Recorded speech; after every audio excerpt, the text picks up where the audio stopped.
Good morning. How is everybody doing? Good morning to you. I was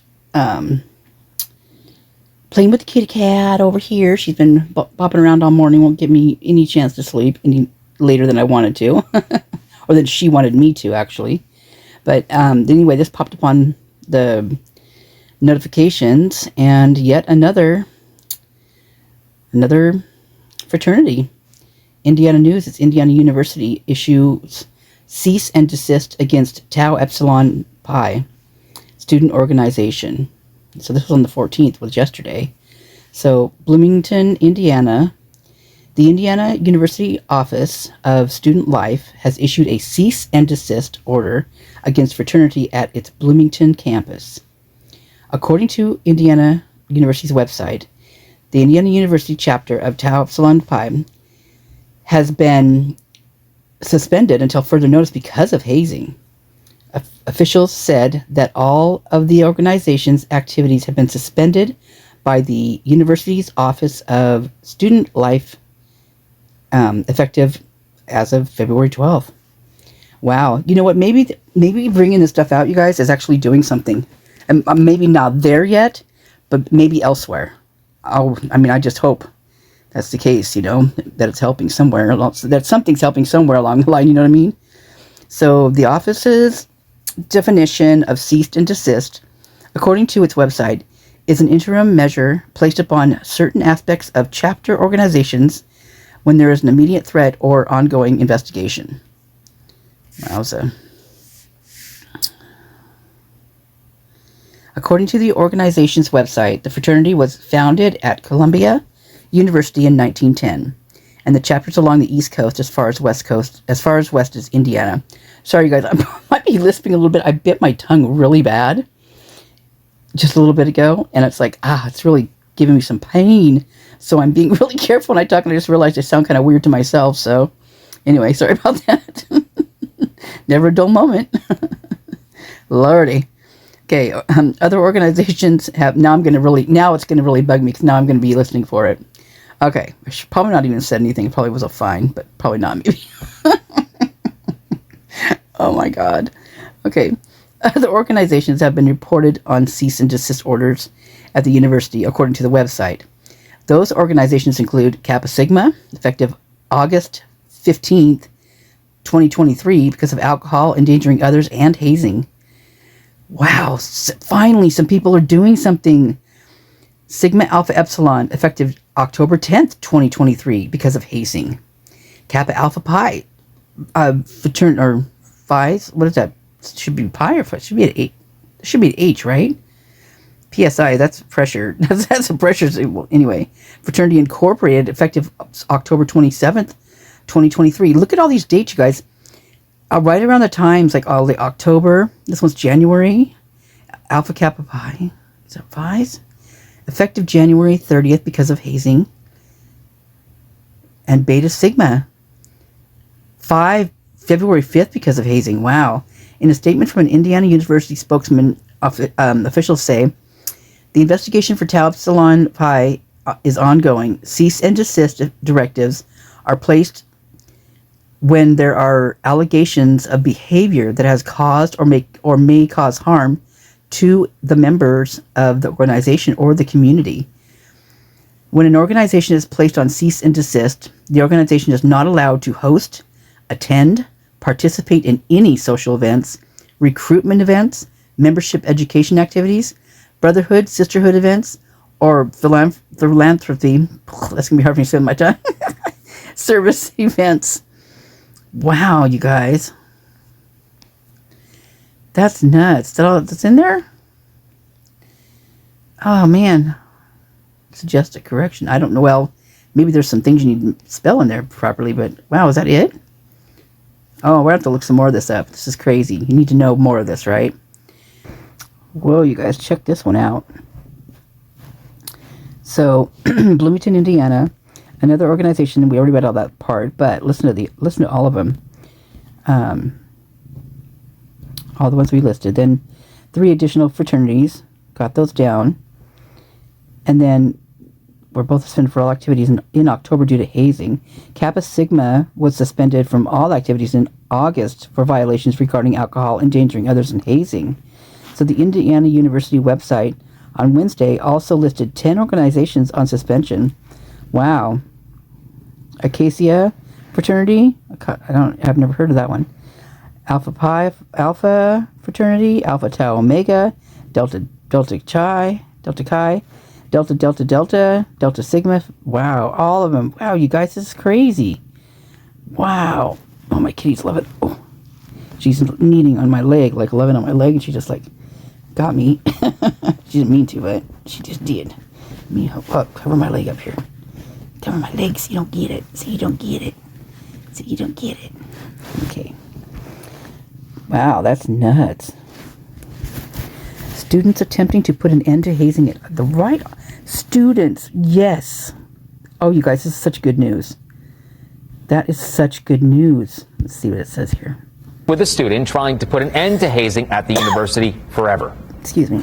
According to university statistics, 25% of all students here at IU are involved in Greek life in some way. And also, according to university statistics, over the last 4 years, 33% of fraternities and sororities have been disciplined for some form of hazing. Hazing is anything that a group of students, particularly new members in this instance, are required to do that the whole chapter is not required to do. Conrad Kennedy is the president of the Interfraternity Council at IU. When his term started last January, he was concerned about the high number of Greek life organizations that have been disciplined by the university in the last 4 years. Hazing's not something that builds brotherhood. It's not something that builds strong and healthy chapters. Last spring, his organization created a program called Hoosiers Not Hazers. It's an educational program every fraternity now has to go through. We wanted to have something where there's a peer-to-peer approach where students were talking to other students about what hazing means rather than students to administration or people that are a lot older than them, because when those people that they're talking to have the same lived experience, it really helps to kind of relate on that aspect and then understand when they air it out why it's bad and why they should be working away from it. Have some chapters gone through that program and then this fall we put on cease and desist? Yes, which was unfortunate to see. It was definitely disappointing on our end because we felt like we had the conversation with them about what hazing was, what to look for, how to stop it, etc. And they obviously violated that. Is the program working, or is there tweaks that need to be made? I think it is working. Obviously, like with anything that you implement, you learn from how it goes and you can make changes slightly throughout. But the main goal of it with the peer-to-peer approach, I think, has been really beneficial because it opens it up for students to have a conversation with other students, and then they can truly realize things that they may not think are a big deal can be, and they can lead to higher level conduct issues. The university does not release specifics about hazing incidents that lead to disciplinary action for some of these houses on Greek Row, but on its website, it outlines dozens of examples of hazing broken up into 12 different categories, including mental and emotional duress, physical abuse, and sexual abuse and harassment. And the website urges anyone that knows of or is experiencing hazing to report it. That reporting system is what has led 5 fraternities to already be placed on cease and desist so far this year. It's a little bit bittersweet. Obviously, it's concerning because the nature of some of these reports can be of concern. It's something that these chapters aren't supposed to be doing within the new member education process. But at the same time, it's also positive because we know that infractions are being reported to the Office of Student Conduct rather than being swept under the rug. Does IU have a hazing problem? I think that we're working to fix the problem that's persisted, but it gets better every year.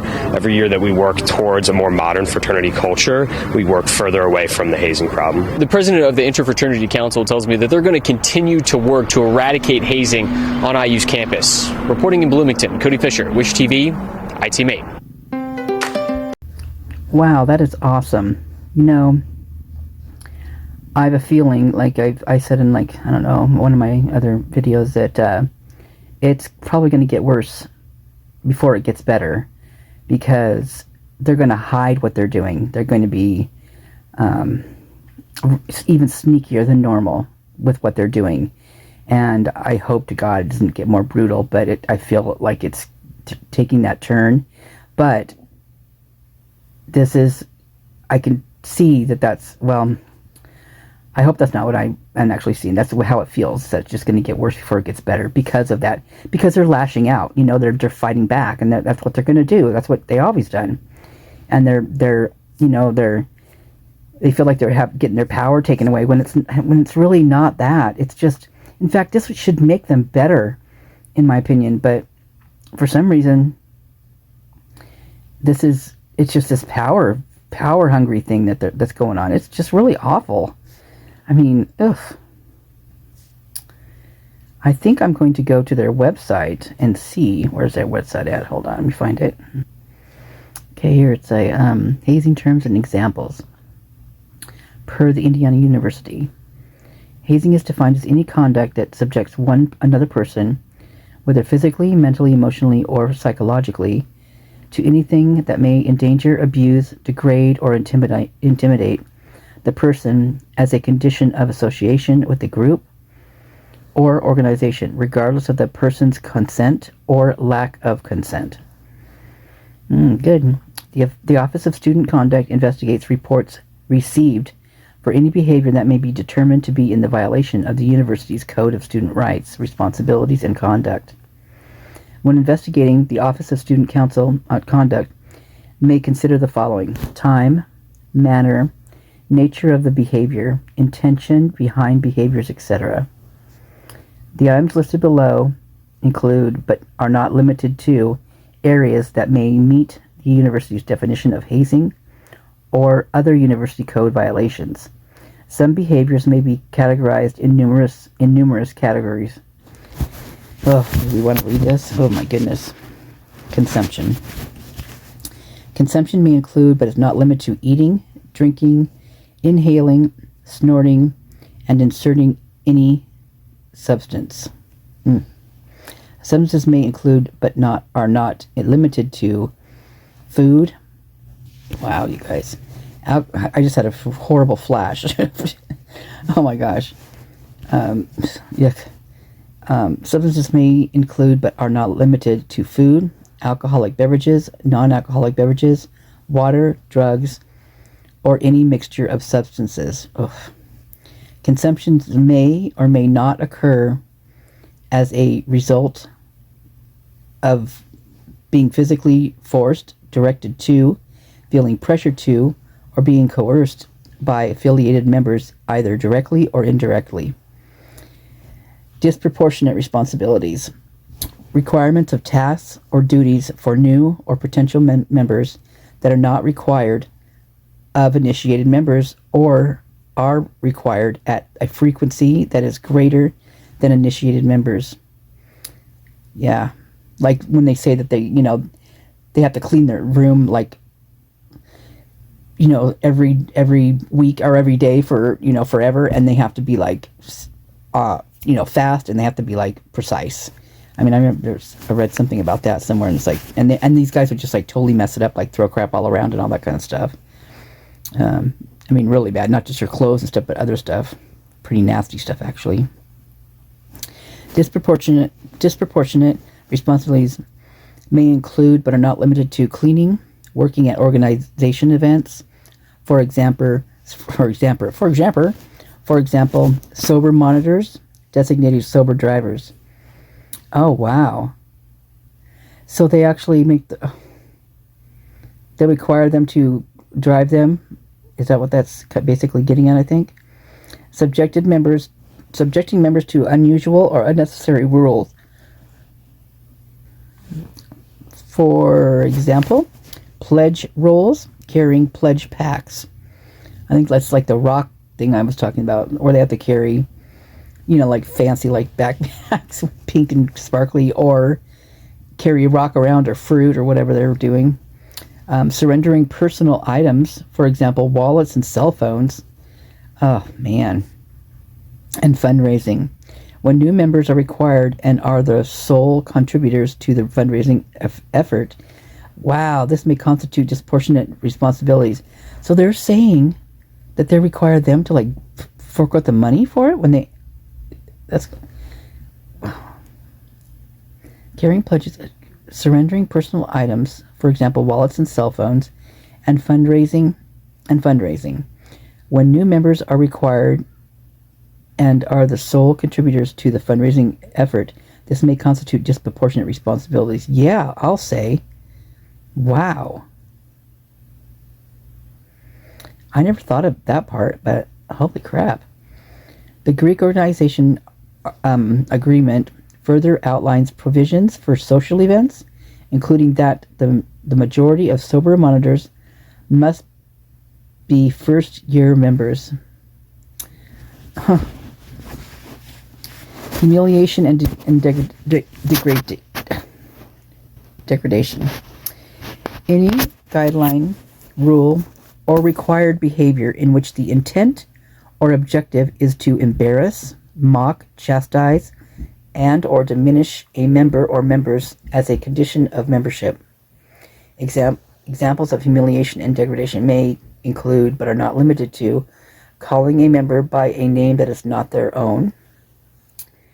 For example, requiring a person to use a fake name, referring to a person as pledge, subjecting members to unusual and unnecessary rules. For example, pledge rules, wearing specific clothing, like those Daisy Dukes I was telling you about, or costumes. Required periods of silence, body shaming, yelling, and name calling. The use of the word pledge or associate member is not problematic in or of itself. The time and manner in which the term is used is important to consider when applying this definition. So now this makes me wonder when they talk about the costumes and stuff that, I mean, just on the Sigma Chi, I mean, as of recent, there's some interesting like outfits and costumes and stuff that they're wearing. But it just makes me, because I kept thinking, okay, so I would see all those like Halloween type things with Xana and Ethan and stuff. They were always dressing up and doing this and that. But they were only like, it was only like 2 Halloweens, right? That I know of. 2? I think 2. And I don't even think the 2, were they together for 2? Or, well, anyway, there were several different things where they were dressed up. I'm talking like, there's at least 7 or 8, maybe even more. So I wonder if that's part of it. That's weird. So, intimidation. Verbal, nonverbal, and or written behaviors in which members are reasonably fearful for their personal health, safety, well-being, and or membership. Examples of intimidation may include, but are not limited to, a penalty or strike process that may result in termination of membership for failure to complete arbitrary expectations or requirements. Mental and emotional duress. Any guideline, rule, or required behavior that negatively impacts a member's mental and or emotional state. Examples may include, but are not limited to, requiring members to endure hardships such as isolation, sleep deprivation, completing menial tasks, being yelled at, name-calling, being provided little to no notice for required attendance at an event or meeting, or subjecting members to unusual or unnecessary rules, for example, pledge rules, which pledge rules is basically hazing. I mean, it's just a different term for it. Obstructing and endangering the academic process. Yeah, no lie. See, that's what I was saying like when I wrote in the Xana thing on that video, that how do they even study? I mean, can you imagine what that house must have been like all the time? I mean, they'd have to leave their house to actually study. And they're probably so tired just from, constant whatever going on at all hours of night. And, I mean, that even makes me more sad just thinking they did well. They were getting good grades. All of them were on the dean's lists. And except for probably, I don't think Ethan was, but I mean, he might have had dyslexia or something like that. Ethan might have had some learning problems like that. I don't know, exactly, but I know that it's been mentioned a few times, even by his mom. But, I mean, that's hard to overcome, dyslexia. I've heard it's really, really, really difficult. Actually, I had a boyfriend, years, like one of my, actually, what was even more like my, probably my 3rd or 4th boyfriend, so, but it was like but a real, like I stayed with him for, a long time. But anyway, when I first, we had gone to the, he wanted to buy me something, right? And so we went to the mall, and it was, well, I lived in Alaska at the time, I think. Yeah, I did. And anyway, he I found these really great pair of boots. They were awesome. Anyway, I was excited. And at the Wild Pair, do you guys remember the Wild Pair store? Gosh, that was so long ago. I don't even know if they still have those, but anyway, it was a Wild Pair. Anyway, so when he was going to pay for them, he went to sign the check, some checks are still, I'm old, so checks were in. But, so he signed his name, and then he said he made an excuse why he had to leave. And so he just told me to fill in the rest of it. And I still didn't know. I had no idea. I was just, but then he started doing that a lot. And I don't remember when he finally said something to me, but he had it really bad. I mean, and the more he got nervous with certain, like telling people, like with me, for instance, in the beginning, the worse it got. And so I can't even imagine what, if any of those kids had any issues like that, or if Ethan had that must have been just horrific trying to learn in that house, or learn it anytime, but then the house on top of it, holy crap. So yeah, obstructing and endangering the academic process, activities or behaviors that impact a student's ability to be successful in their academic process. These activities may or may not include being required to miss any academic obligation. Yeah, for example, class, completing academic work for others, and or modifying a member's routine in such a way that they are unable to reasonably complete their academic commitments. And I was, you think about them all being on the dean's list and all this stuff, and then you hear about, Ethan having to have a tutor, and, Barry. And in some of Barry's, his Instagram stuff, some of his photos, he tutored other people too. I mean, it wasn't just Ethan. So, but I don't know. Personal servitude. Wow, servitude. Activities performed for the benefit of initiated members and or groups of members. What's the matter, little girl? She doesn't mean this really. She didn't like what I just read for some reason. Which may include but are not limited to wake-up calls, driving, performing tasks, running errands, purchasing food, and cleaning. Yeah, I read one where they made this one just buy all the food and for everybody in the house, and he didn't have any money for anything else. And the guy actually left, and he actually got in more trouble from the fraternity, and I'm not sure, I don't remember exactly what happened to him, but I think he actually left the school after a while, because it was he didn't want to do it anymore. Even not in a fraternity, like he had left it, and they were still I guess it was even worse. So, Kitty's decided she's going to eat some food here.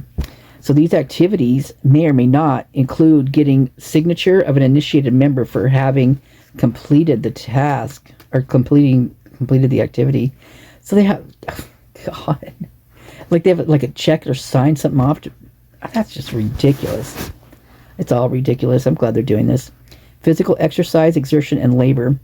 Physical behaviors may include, but are not limited to, running, wall sits, push-ups, sit-ups, and or standing for extended periods of time.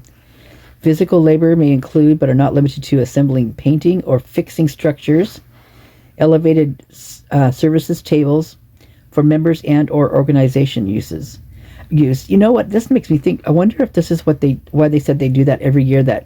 So there was I think it was a few years back at least, but there was a platform built on Idaho, University of Idaho, and it was made out of small logs, but they were spikes, literally they were pointed on the tops, like a fort, like an old time fort. Anyway, hold on. It was pretty high too. I mean, it was really high actually compared. I mean, I don't know. It just seems so dangerous just looking at the picture. It was just crazy. Anyway, a bunch of people got up on it, and it came down, and I think 3 people went to the hospital. A couple of them were hurt really bad. But I wonder if this is what they make them build, like the structure type thing. I never really dawned on me why they would build something like that, but now this just makes me think that that's what it was. Wow. So these physical behaviors may or may not occur as a punishment or result for not meeting other requirements of membership. Physical abuse. Physical abuse behaviors may include, but are not limited to, hitting, slapping, punching, kicking, choking, pushing, paddling, throwing items at an individual, and or directing an individual to complete an activity that would reasonably cause injury to the person. God, there's these guys. Sorry, close the curtain. These guys are so proud of their paddles. Have you seen how proud they are of their paddles? It is crazy. The university definition of physical abuse is found in Section 2, Responsibilities H20. That's probably the first thing they should take out of there is all the paddles. They should just put a stop to all of those.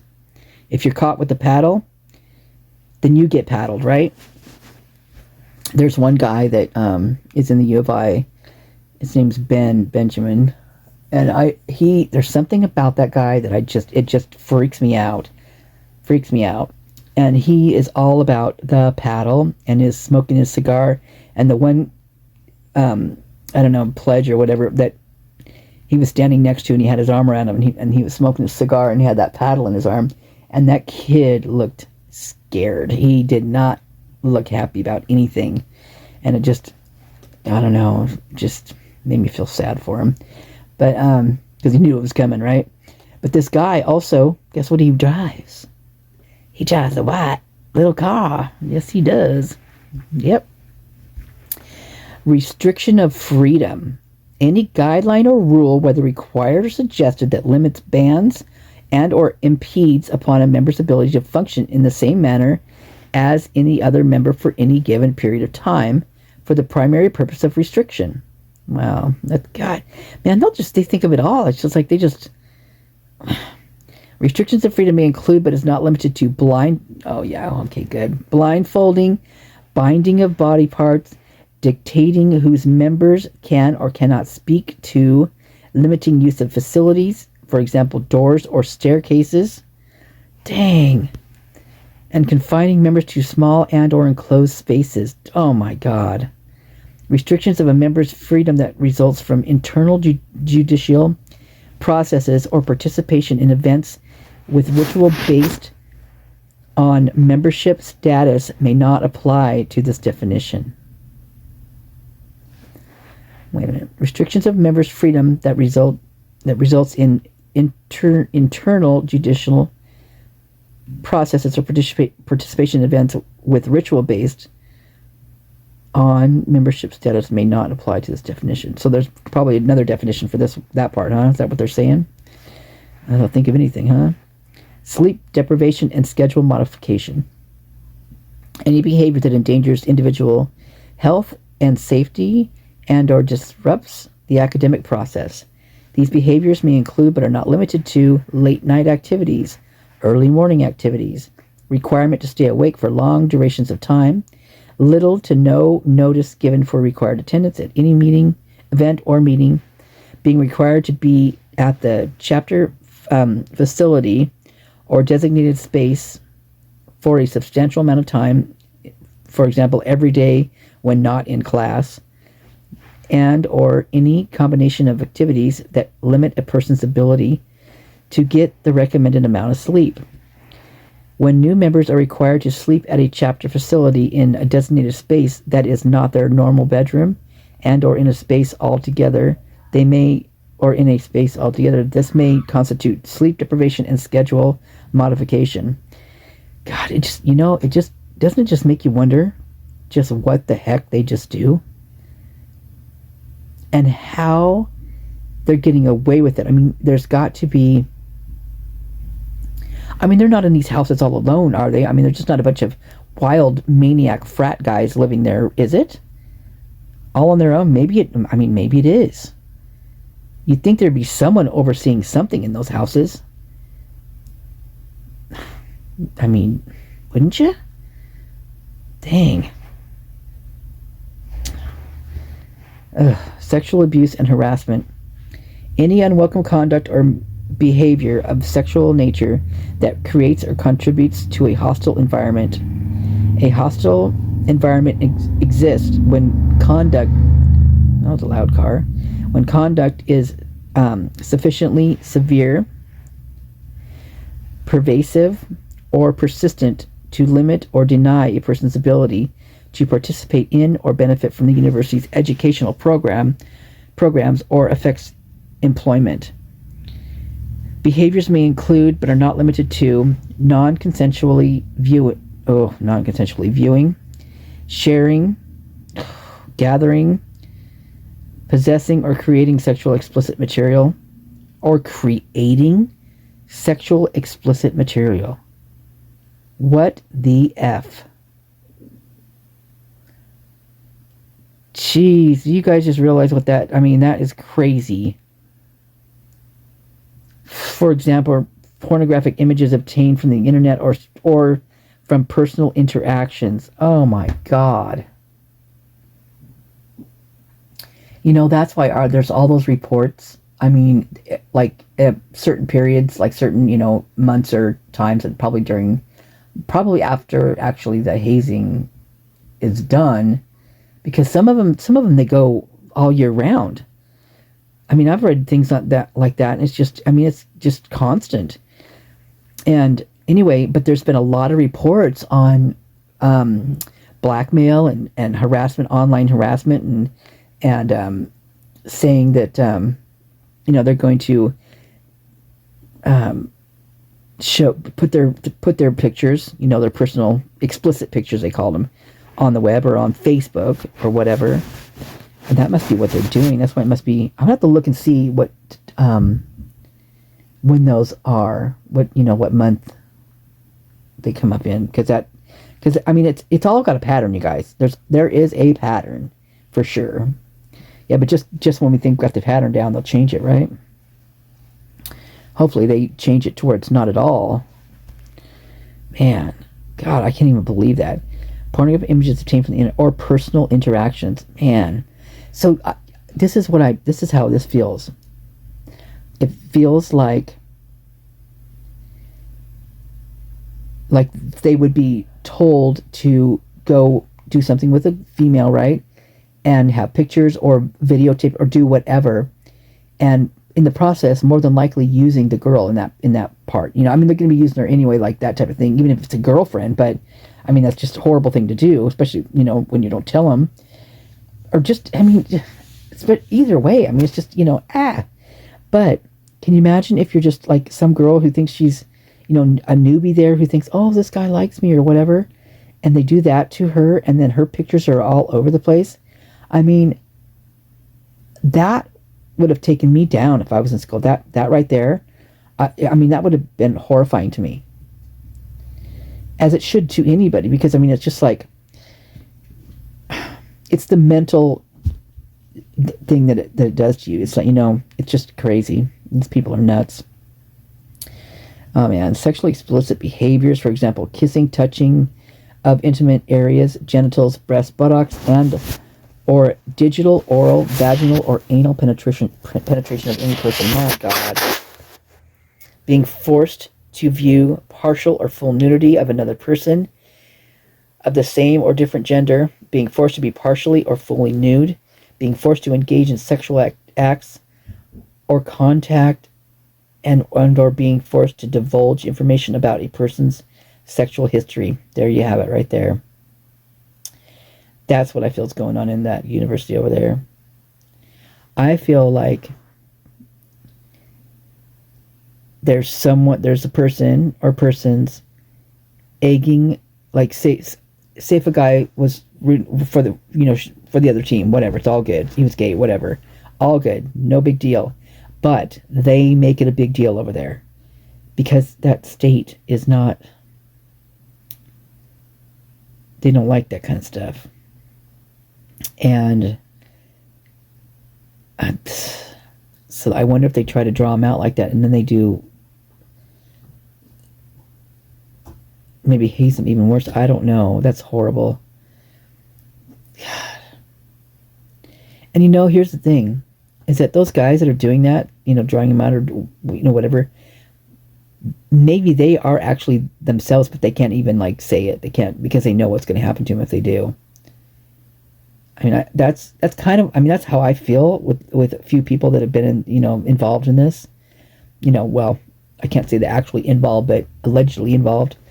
That's how I feel about them. Like, they're just hiding, they're in the closet, and they're just, my God. It must be so scary thinking, I know not everybody goes through this kind of thing, and I don't know what determines one person from another that doesn't get treated like this, but wow. The university's definition of harassment is found in Section 2, Responsibilities H18, and Sexual Misconduct Policy UA03. Wow, you guys. That's crazy stuff. Hazing prevention and reporting. Hazing is strictly forbidden at Indiana University. If you have experienced hazing, witnessed hazing, or suspect someone has been hazed, report it. Your decision will make campus a safer place for everyone. Yes. Phew, thank goodness, right? Man. Kudos to Indiana University. Thank you. And you know what? Get this. It took students to do this. Not the teachers, not the president, not the mothers, not the fathers. It was the students. Kudos to you guys and gals. Thank you. Keep up the good work. Stay safe, right? Dang. Okay. That's that. You guys have a great one. And rooting for Indiana and for all the universities out there that take control of this. This is dangerous. It's dangerous activities. It's dangerous behaviors. And it doesn't do anything for anybody. Except for the narcissists out there that have to add that power. And they should be stopped, period. Period. All right, you guys. Root. All right, take care. Love you guys.